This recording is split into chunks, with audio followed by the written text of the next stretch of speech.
Let's talk about emergency funds. The savings account set aside to cover for unexpected expenses or financial emergencies. It can be things like medical emergencies, job losses, not to be confused with saving for a vacation. So how much should you have in your emergency fund? That I approach calculating how much I want in my emergency fund is to list out my minimum expenses. Really want to emphasize that we're looking at bare minimum living expenses. This means no eating out budget, no shopping budget. What do I need to survive on a monthly basis?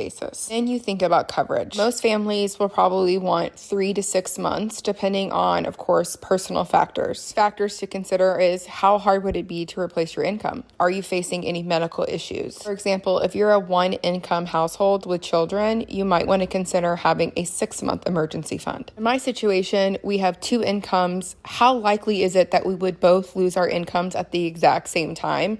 It's pretty unlikely. Of course, you want to think about health. Are you facing any major medical issues? Once you've been able to figure out your bare minimum expenses and the amount of coverage time, you simply do math to figure out what your total emergency fund should be. So using my family as an example, our absolute bare minimum spend is $9,000 a month. And if we wanted to save for a 3-month emergency fund, that's $27,000. Then you want to think about account type, where you're going to hold this money. For us, we choose to put it in a high interest yield savings account. It's just a separate bank account that earns 4 to 5% that we can easily access, and there's no penalties to withdraw.